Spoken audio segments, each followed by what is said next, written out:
आज first year की poem number 6 अ Sindhi women को डिस्कस करेंगे। आपको स्क्रीन पे स्लाइड भी शो हो रही होगी। तो पहले हम शायर का मुख्तसर तारुफ डिस्कस करेंगे। शायर का नाम जॉन स्टॉलवर्दी है और इनकी डेट ऑफ बर्थ जो है 18 जनवरी 1935 है और 19 नवंबर 2014 को जो है इनकी डेथ हुई। और इंग्लैंड में जो है ये पैदा हुए थे और ये ऑक्सफोर्ड यूनिवर्सिटी जो है वहाँ पे इंग्लिश के प्रोफेसर भी रह चुके हैं और इनको जो है वो प्रोफेसर एमेरिटस का भी जो है वो टाइटल भी मिला था। और सिर्फ 7 साल की उम्र में जो है इन्होंने नज़्म लिखना शुरू कर दी थी। ये एक पोइट भी हैं, क्रिटिक भी हैं और ये बायोग्राफीज़ और ऑटोबायोग्राफी लिखने की वजह से मशहूर भी हैं। इनको दूसरे शायरों की, दूसरे मुसन्फ़ों की राइटिंग पढ़ने का बहुत शौक़ था, इसलिए इन्होंने 1959 के अंदर जो है वो ऑक्सफोर्ड यूनिवर्सिटी प्रेस को ज्वाइन कर लिया। और ज्वाइन करने के फ़ौरन बाद ही जो है इनकी एक लड़की जिसका नाम जिल है, उससे इनकी शादी हुई और ये कराची के सफ़र के लिए रवाना हो गए, पाकिस्तान में आ गए ये। और पाकिस्तान में आके कराची में इन्होंने जो है असिस्टेंट जनरल मैनेजर जो है ऑक्सफोर्ड यूनिवर्सिटी के प्रेस जो है उनके असिस्टेंट जनरल मैनेजर के तौर पर इन्होंने जो है काम किया था। अब हम पोइम के बारे में डिस्कस करें।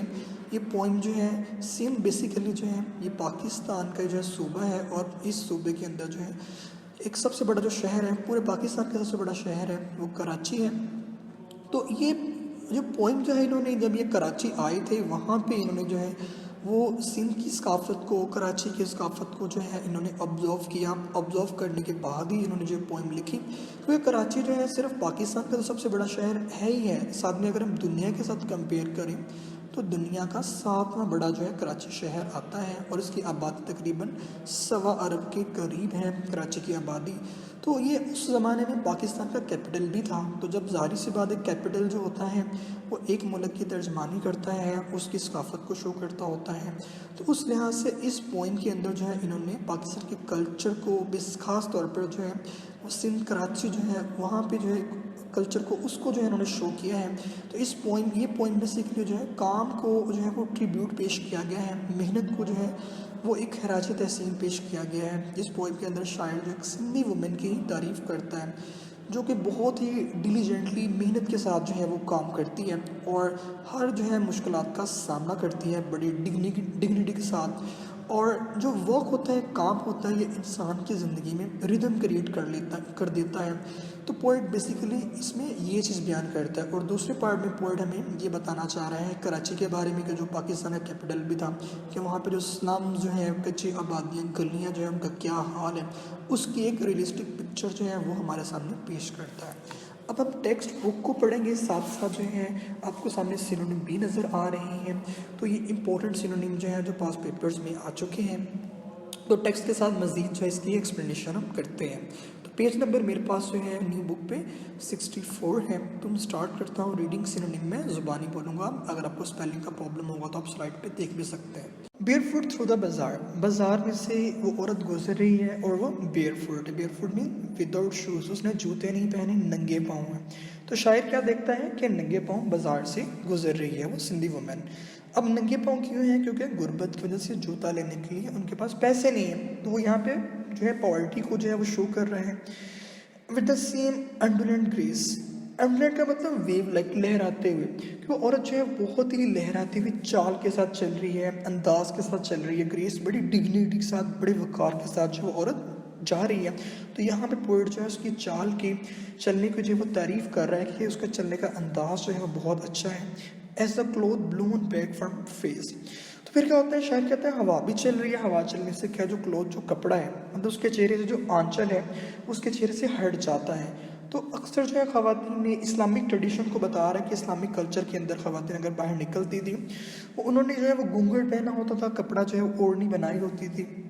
तो ये औरत भी जो है इसका जो आंचल जो है वो हवा चलने की वजह से साइड पे हो रहा है। तो यहाँ पे वो तारीफ़ भी ये बता रहा है कि औरतें जो हैं वो इस्लामिक ट्रेडिशन को किस तरह जो है उन्होंने फॉलो किया हुआ था।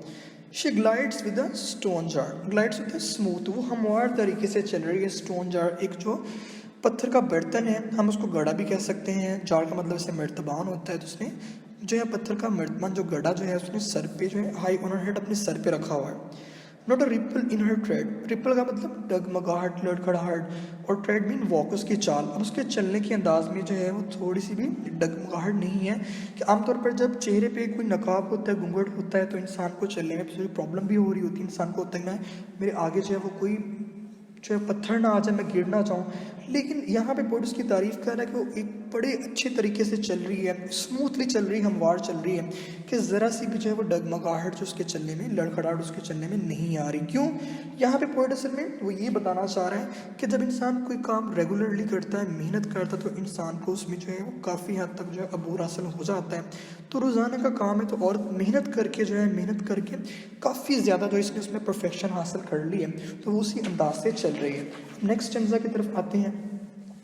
वॉचिंग हर क्रॉस एरेक्ट। पोइट कहता है जब मैं उसको देख रहा हूँ, एरेक्ट का मतलब बिल्कुल स्ट्रेट, सीधा, कि उसके जो बॉडी, कमर बिल्कुल सीधी है, तन के जो है वो औरत चल रही है यहाँ से। कहता मैं यहाँ से गुजरती हूँ, मैं औरत को देखा, कहाँ से गुजर रही है? स्टोन, उसके रास्ते में पत्थर भी पड़े हुए हैं, गार्बेज, कूड़ा क्रिकेट भी पड़ा हुआ है, एक्सक्रीमेंट, फजला भी पड़ा हुआ है, मतलब डंग, जानवरों का जो गंदगी होती है, और क्रम्स ऑफ ग्लास। क्रम्स का मतलब भी पीसीस हैं। क्रम्स ऑफ ग्लास, ग्लास का मतलब शीशा, मतलब शीशे के टुकड़े जो है, कांच जो है वो सड़कों पे पड़ा हुआ है। In the Karachi slums. Slums का मतलब वो कच्ची आबादियाँ, कराची की तंग गलियाँ, उसको उसने स्लम्स बोला है। इंग्लिश में पोर एरियाज भी हम कह सकते हैं। तो इस स्टैंजा के अंदर जो पोएट स्टार्टिंग वो ये कर रहा है कि वो कह रहा है कि जो कराची जो है ये पाकिस्तान का कैपिटल है, तो उस टाइम कैपिटल था, तो जो कैपिटल होता है वही जो है उस मुल्क को जो है वो रिप्रेजेंट कर रहा होता है। तो कहता है यहाँ पे सबसे बड़ा शहर भी है पाकिस्तान का, तो इतना जो है बुरा हाल कराची का, गंदगी, सड़कों पे कूड़ा करकट पड़ा हुआ है, जानवरों का फजला पड़ा हुआ है, और तंग गलियाँ हैं, कच्ची आबादियाँ हैं। तो शायर इससे जो क्रिटिसाइज़ कर रहा है कि उसके रास्ते में ये सारी चीज़ें औरत की आ रही हैं, लेकिन औरत इन सभी चीज़ों को क्रॉस करके गुजर जाती है। असल में वो सिम्बॉलिकली ये कहना चाह रहा है कि इंसान की ज़िंदगी में बहुत सी रुकावटें आती हैं, तरह तरह के मसाइल आते हैं। तो कामयाब इंसान वो होता है जो उन मसाइल से जो है वो बचता नहीं, बल्कि उनमें से उनको बड़े जो है वो कमर सीधी करके जो है बिल्कुल उस मसाइल के ऊपर से गुजर जाता है, उस रास्ते को अबूर करता है। जिस तरह अक्सर जो है हमारे, अगर हम अक्सर जो है बच्चे बहाना बनाते रहते हैं कि अगर बारिश हो रही है तो भैया चलो स्कूल नहीं जाए, बारिश का बहाना बन जाता है। तो वो लोग जो बहाने नहीं बनाते, एक्सक्यूजेज नहीं बनाते, बल्कि हर मुश्किल का जो फेस करते हैं, उसका सामना करते हैं, वो लोग कामयाब होते हैं। तो इस औरत के रास्ते में भी प्रॉब्लम्स आ रही है, लेकिन वो हर प्रॉब्लम का सामना करके गुजर रही है। आई विद माई स्टूप। शायर कहता है स्टूप का मतलब होता है झुकी हुई कमर, बैंड। कहता है मेरी कमर झुक चुकी है, मतलब बूढ़ा हो चुका है ये। रिफ्लेक्ट कहता है मैं सोचता हूँ, रिफ्लेक्ट में थिंक करना। तो शायर कहता है मैं जिसकी कमर झुक चुकी है, मैं आज इस औरत को देख के ये सोच रहा हूँ कि दे स्टैंड मूव स्ट्रेट। वो लोग जो है सिर्फ बिल्कुल जो है वो सीधा चल सकते हैं। Who learn to walk beneath the weight, जो वजन को जो है उठा के चलना सीख लेते हैं, जो बोझ उठा के चलना सीख लेते हैं। मतलब ये कि वो लोग जो हैं वो ज़्यादा मजबूत होते हैं, रास्त होते हैं। वो लोग जो मुश्किलात का सामना करते हैं, जो अपने आप को जो है वो टफ टाइम देते हैं, मुश्किल जो है अपने आप को मुश्किल में डालते हैं। क्योंकि आपने कई जो है स्टोरीज इस तरह की पढ़ी भी होती हैं। हम जो प्यासे कौवा की कहानी पढ़ते हैं, God help those who help themselves, खुदा उन्हीं की मदद करता है जो अपनी मदद आप करता है। मतलब जो इंसान अपने आपको मुश्किल में डालता है, जिस तरह कौवे ने कैंकरियाँ जो हैं वो उठा के डाली पानी में, तो पानी ऊपर आया। अगर कौवा भी सोचता खुद ही ऊपर आ जाना तो नहीं आना। हम लोग भी बहुत से मसाइल हमारी भी ज़िंदगी के अंदर ऐसे ही चल रहे होते हैं कि हम लोग जो हैं वो बहुत सी मुश्किलात से बच रहे होते हैं। हम अपने आप को लेज़ी बना लिया, हम कहते हैं कि बैठे बैठे हमें हर चीज़ मिल जाए। तो शायद हमें ये सबक देना चाहता है कि बैठे बैठे इंसान कुछ नहीं मिलता, इंसान को कोशिश करना पड़ती है। तो जो इंसान कोशिश करता है उसको सब कुछ मिल जाता है। तो बेसिकली वो ये भी बताना चाह रहा है, उसकी हेल्थ के बारे में बताना चाह रहा है कि उसकी हेल्थ बहुत अच्छी है। क्यों अच्छी है? कि इंसान जितना हार्डवर्क करता है उस तरह इंसान का फिटनेस भी इंसान के अंदर उतनी रहती है। आज में तरह तरह की बीमारियों का सामना, उसकी वजह क्या है कि हम लोग लेज़ी हो चुके हैं। हम अपने आप को जो है मुश्किल काम करते नहीं हैं। उस वजह से क्या होता है, थोड़ा सा भी जो है कोई वजन उठा लें तो हमारी कमर दर्द करना शुरू हो जाती है, हमारी टांगों में दर्द शुरू हो जाती है। उसकी वजह यह है कि हम मुश्किल काम करते नहीं। पहले औरतें भी मर्द भी सारे जो है वो अब टफ काम, रोजाना खेती बाड़ी करना, खेतों में जाना, पानी लेके आना, ये काम करके उनके बॉडी स्ट्रॉन्ग हो जाते थे और फिजिकली तौर पर वो बहुत जो है वो स्ट्रॉन्ग हो जाते थे। तो आज हम ये सारे काम नहीं करते, मुश्किल काम नहीं करते, उस वजह से हमें तरह तरह की बीमारियां भी लग जाती हैं। जब लगती हैं तो डॉक्टर्स भी यही जो है मशवरा दे रहे होते हैं कि हर दूसरे बंदे को शुगर कि आप एक्सरसाइज किया करो, आप वॉक किया करो। तो बाद में भी करने पहले ही जो अपने आप को बेटर बना लें। तो पूरी पोइम में दो स्टैंडे जो है, पहले स्टैंडे में वो बेसिकली जो है वो सिंधी वुमेन की तारीफ करता है चाल की कि वो अपने ट्रेडिशन को, अपने कल्चर को, अपने मज़हब को जो है वो रिप्रेजेंट कर रही है। तो दूसरे स्टेंजे के अंदर जो है वो पोएट बेसिकली कराची की जो स्लम्स हैं, कराची को क्रिटिसाइज़ कर रहा है कि इतना बड़ा शहर हो कि भी यहाँ पे इतनी गंदगी है, और दूसरे नंबर पर जो है वो तारीफ़ कर रहा है हार्ड वर्क की, कि जब इंसान हार्ड वर्क करता है, मेहनत करता है, तो इंसान जो है उसके अंदर जो है एक स्मूथनेस आ जाती है, तो इंसान जो है उसके अंदर कोई भी जो है वो डगमगाहट नहीं होती, वो बिल्कुल सीधा फरमाने से चलता है, उसकी सेहत भी बहुत अच्छी होती है। तो ये जो है पोएट बेसिकली हमें सबक देना चाह रहा है। तो होपफुली आप लोगों को जो है इसकी समझ लग गई होगी। मज़ीद कोई क्वेश्चन करना है तो आप जो है वो कमेंट में मुझे पूछ भी सकते हैं। Thank you very much. अल्लाह हाफिज़। हम इस पोएम की राइम स्कीम के बारे में डिस्कस करते हैं कि राइम स्कीम इसकी क्या है। तो फर्स्ट, जैसे मैंने आपको पहले भी बताया, पहली लाइन की हम ए जो है सपोज करते हैं कि बाज़ार है, तो उसकी ए राइम स्कीम है, और दूसरा जो है ग्रेस। अब बाज़ार और ग्रेस आपस में नहीं मिल रहे तो उसकी बी होगी। थर्ड है फेस। अब फेस और ग्रेस आपस में मिल रहे हैं तो ग्रेस की जो है वो बी थी, फेस की भी बी होगी। और नेक्स्ट है जार। अब जार पहले वाले से मिल रहा है, बाजार और जार सेम राइम कर रहे हैं, हम आवाज़ है, तो अब बाजार की ए थी, चौथे की भी ए होगी। तो 4 लाइनों की क्या हुई, ए बी बी और ए। नेक्स्ट है हेड। हेड किसी से नहीं मिल रहा तो उसकी सी जो है हम बोलेंगे, और ट्रेड और हेड मिल रहा है तो उसकी भी सी। तो पूरे स्टेंजा की जो है राइम स्कीम क्या होगी, A B B A C C. Next जो है स्टेंजा, उसी की भी सेम जो है वो राइम स्कीम है, स्टेंजा की सेम राइम स्कीम होती है। अब जिस तरह अरेक्ट की ए है और क्रम्स नहीं मिल रहा तो उसकी बी है, स्लम्स और क्रम्स मिल रहा है इसकी भी बी है, और रिफ्लेक्ट पहले वाले से मिल रहा है अरेक्ट से तो उसकी ए थी, इसकी भी ए होगी। और स्ट्रेट की सी है, और वेट, वेट की भी सी, दोनों सेम मिल रहे हैं तो इसकी भी सेम राइम स्कीम है, ए बी बी ए और सी सी। तो होपफुली आप लोगों को समझ लग गई होगी। अगर एक्सरसाइज में कोई प्रॉब्लम हो तो बेटा आप डिस्कस भी कर सकते हैं। तो अब जो है हम नेक्स्ट इसका रेस्ट द कॉन्टेक्स्ट जो है उस क्यों है आप लोग स्क्रीन पे, मैं उसको भी एक दफ़ा रीड कर देता हूँ, उसमें कोई जो मुश्किल मीनिंग है वो डिस्कस कर देता हूँ, और अब उसके बाद में क्वेश्चन आंसर्स की भी रीडिंग कर देता हूँ। These lines have been taken from the poem a Sindhi woman. ये लाइनें जो है एक पोएम सिंधी वुमन से ली गई हैं, और इनके जो शायर का नाम है वो जॉन स्टॉलवर्दी है। कॉन्टेक्स्ट पे डिस्कस करते हैं। This poem is tribute to hard work. ये पोएम बेसिकली जो है मेहनत को खराज तहसीन पेश किया गया है। ट्रिब्यूट का मतलब होता है सलाम करना, खराज तहसीन पेश करना। The poet is impressed by the grace of Sindhi women. शायर है वो सिंधी वुमेन की जो ग्रेस है, उसका जो अंदाज है, उसका जो चलने का, उससे बहुत ज़्यादा जो मुतासर है। ग्रेस का मतलब डिग्निटी को भी बोलते हैं, वकार को भी बोलते हैं। Who is passing through a bazaar, जो बाजार में से गुजर रही है। Here gait is steady and regular. अब गेट मतलब उसकी चाल जो है स्टडी मतलब मुतवातर मुसलसल चल रही है। Though she is lifting a weight on her head, अगरचे उसने अपने सर पे वजन भी उठाया हुआ है। The poet learns that only those who bear the burden of life. अब शायर ये सीखता है, हमें भी ये सबक देता है कि सिर्फ वो लोग जो जिंदगी का बोझ उठाते हैं विद करेज, हिम्मत के साथ, और फेस करते हैं हार्डशिप्स को, मुसीबतों को, और strong and straight like the Sindhi women, वो लोग जब सिंधी वुमेन की तरह जो है मजबूत होते हैं और बिल्कुल सीधे होते हैं, सेहतमंद होते हैं। They are successful and respected everywhere. हर जगह पे वो लोग कामयाब होते हैं और इनकी इज्जत की जाती है। The poet also depict the realistic picture of Karachi slums. इसके अलावा इस पोएम में जो शायर है वो कराची की जो कच्ची गलियाँ हैं, तंग गलियाँ जो हैं, कच्ची आबादी जो है, उसकी एक हकीकी तस्वीर हमारे सामने पेश करता है। एक्सप्लेनेशन पे आते हैं। In this lines the poet depict a graphic picture of the life of Sindhi women. इस लाइनों के अंदर जो है पोएट सिंधी वुमेन की जो एक ग्राफिक पिक्चर है उसको डिपिक्ट करता है, उसकी तस्वीर कशी करता है, उसका नक्शा खींचता है। She lives in the slums of Karachi, वो कराची की तंग गलियों में रहती है। The poet feels envious of her good health. अब जो शायर है उसकी अच्छी सेहत पर उसको रशक आता है। एनवियस मीन रशक आना, which she has attain through a physical labour. तो ये उसने सेहत कैसे अटेन की, कैसे हासिल की, काफ़ी जो उसने मशक्क़त की है जाके, फिर वो फिजिकली तौर पर फिटनेस उसके अंदर है। She is going through a बाज़ार, वो बाज़ार में से गुजर रही है, और उसकी जो वॉक है वो एलिगेंट है, बहुत शानदार उसकी वॉक है। स्मूथली विद द बेयर फूट। अब वो नंगे पाँव हैं, हमवार चल रही है, बिकॉज ऑफ स्वेयर पॉवर्टी, बहुत ज़्यादा पॉवर्टी, गुर्बत का सामना है, इस वजह से नंगे पाँव है। Though she has a weight on her head, अगेंस्ट उसने अपने सर पे वजन उठाया हुआ है। And wind drives back the cloth from her face, हवा जो है उसके चेहरे से पर्दा जो उसका जो आंचल है उसको हटा देती है।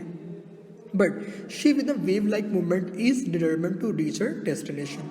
लेकिन वो लहराते हुए जो है बगैर किसी खौफ के अपनी मंजिल तक, डेस्टिनेशन तक पहुंचने के लिए जो है वो इरादा अज़म कर लेती है, वो डिटरमिन्ड हो जाती है। She is suppose to support the family by putting her in a hard labour. अपने आप को जो है उसने मुशक्क़त डाला हुआ है और वो अपने ख़ानदान की हेल्प कर रही है, उनको सपोर्ट कर रही है। All the reasoning of man are not worth 1 sentiment of women. अब औरतों को जो जज्बात होते हैं ये ज़्यादा वैल्यूएबल होते हैं मर्द की रीजनिंग के आगे, अक्ल के आगे। She is making her way through stones. अब रास्ते में इसके पत्थर भी हैं, गार्बेज भी है, कूड़ा करकट भी है और ग्लास शीशे के टुकड़े भी है, कांच भी है। These things may symbolize difficulty of life। अब ये चीज़ें ज़िंदगी में मुश्किलात की इलामत हैं। The poet compares his dwindling health, तो शायर जो है इसकी जो dwindling health है, शायर की अपनी जो है वो कमज़ोर हेल्थ जो है वो डलती हुई जो सेहत है उसको कंपेयर करता है and enviably good health of the Sindhi women. किसके साथ करता है? सिंधी वुमन की जो अच्छी सेहत है उसके साथ कंपेयर करता है। He says that only those who have been bent by time and sorrows accept that only serious and steady people. Steady का मतलब मजबूत, सेहतमंद, तवाना, लीड अ सक्सेसफुल लाइफ।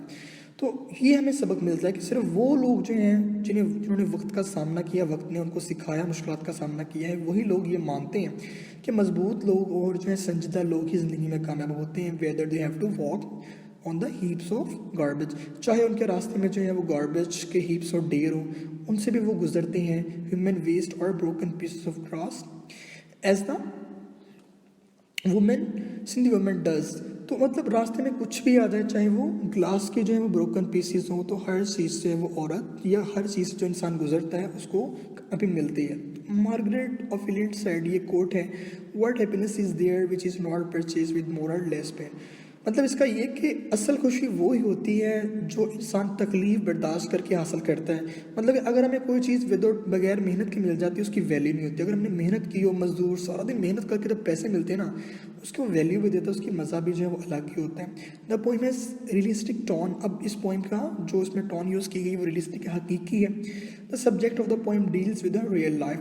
ये पोइम जो है वो हकीकी ज़िंदगी से डील कर रही है। Problems of Sindhi women. The poet has used real images like stones, garbage, glass to describe the hard life. तो जो पोइट जो है वो जो एक सख्त ज़िंदगी है उसकी हकीकत को जाहिर करने के लिए वो हकीकी तस्वीरें इसमें पेश करता है। अब इसके क्वेश्चन आंसर्स पे आते हैं। क्वेश्चन आंसर्स में भी सेम वही चीज़ें हैं जो डिफरेंट जो है वो डिफिकल्ट वर्ड होगा, मैं सिर्फ उसको मेंशन करूँगा। What are the qualities of Sindhi women, ये वो क्वेश्चन आंसर जो पेपर में बार बार आए हुए हैं। सिंधी वुमेन की क्वालिटीज़ क्या है या इसके ट्रेड्स क्या हैं, दोनों तरह से सवाल आ सकता है।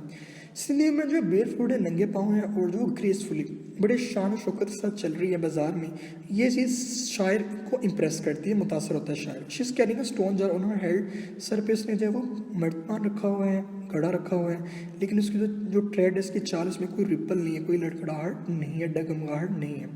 तो पोएट जो है बेसिकली वो इस औरत को मेहनत की इलामत के तौर पर पेश कर रहे हैं। दूसरा सवाल है What kind of picture of Karachi slums we get after reading the poem?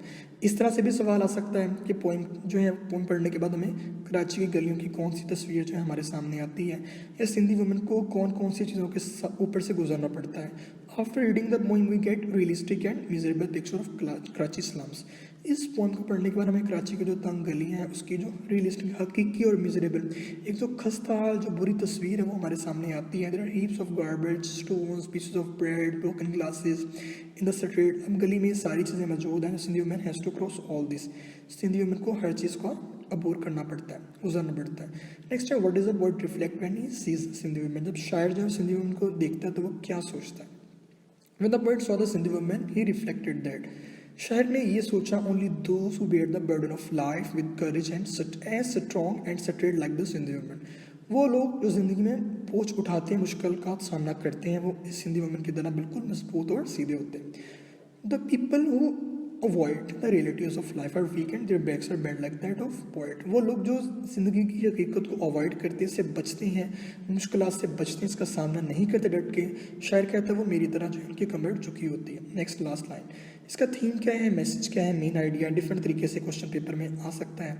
तो ये पॉइंट बेसिकली जो हार्डवर्क को ट्रिब्यूट है, खैर तहसीन पेश किया गया है। Only those who bear the burden of life, ये सेम लाइन रिपीट है कि वो लोग ज़िंदगी के बोझ उठाते हैं वही ज़िंदगी में कामयाब होते हैं और वही जो है हर जगह पर उनकी इज्जत होती है। अब होपफुली आप लोगों को समझ लग गई होगी। मज़ीद कोई क्वेश्चन करना तो आप लोग पूछ